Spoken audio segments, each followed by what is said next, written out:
Hello guys, প্রিয় বন্ধুরা, আপনারা যে যেখান থেকে আমার এই ইউটিউব চ্যানেল দেখছেন তাদেরকে জানাই প্রাণ ঢালা শুভেচ্ছা ও অভিনন্দন।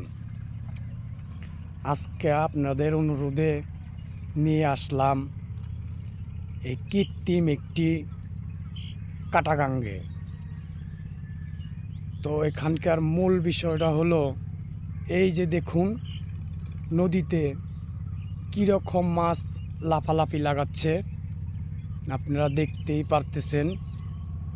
তবে মাছ ধরার জন্য একজন লোকও নেই। কারণটা কি বলতে পারেন যে এইখানে এত পরিমাণ মাছ থাকার কারণেও মাছ ধরার লোক নেই। নদীতে এখন পানি কমে গেছে, দুনো সাইড দিয়ে চেপে এসেছে, যার কারণে নদীটা অনেক ছোট লাগছে।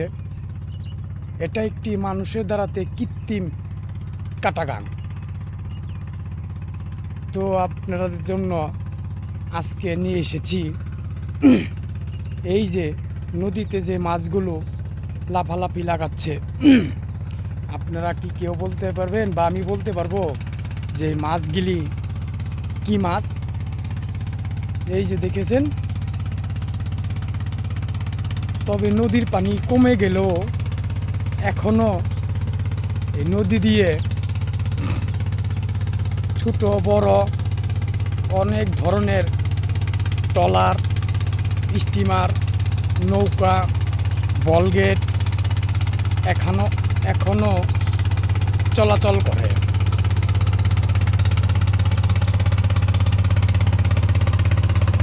আরেকটা বিষয় দেখুন,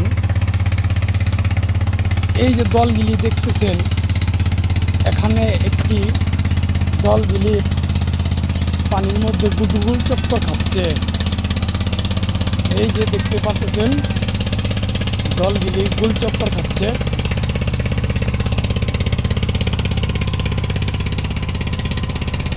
এই যে ট্রলারটি চলে যাচ্ছে,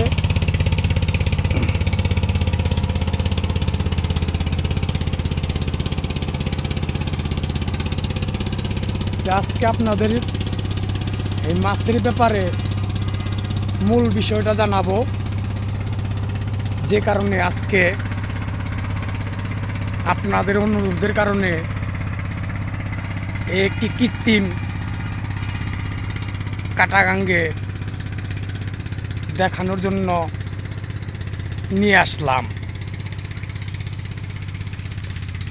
নদীটা চলে গেছে সাভার হইতে গাবতলী বড় পুলের ব্রিজের নিচ দিয়ে সব নদীর সাথেই জয়েন আছে। নদীর পানিগুলো এখন কালো হয়ে গেছে, যার কারণে মাছগুলি এখন আর আগের মতো স্বাদ লাগে না। যখন বর্ষা আসে, পানি নতুন হয়, তখন মাছগুলি প্রচুর স্বাদ। এখন এই মাছগুলি তেমন একটা স্বাদ নেই, যার কারণে এখন আর এই কাটাগাঙ্গে কেউ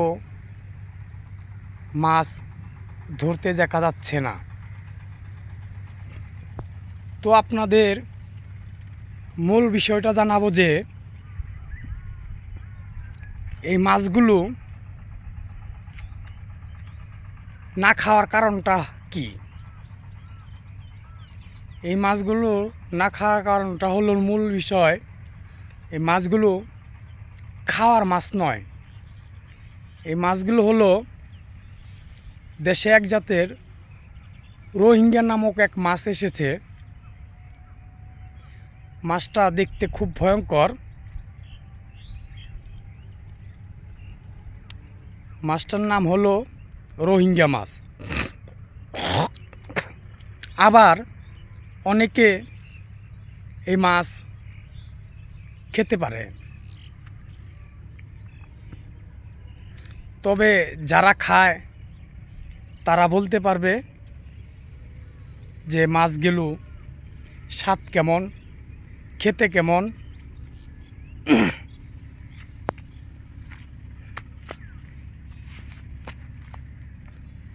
বন্ধুরা, আজকে আপনাদের জন্য এইটুকু ভিডিও রাখলাম। আবার আগামীতে আপনাদের জন্য এর থেকে ভালো কিছু ভিডিও আপনাদের সামনে তুলে ধরব।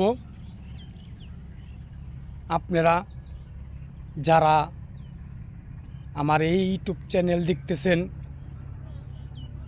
ভালো লাগলে আমার এই চ্যানেলটিকে লাইক, সাবস্ক্রাইবার করে যাবেন।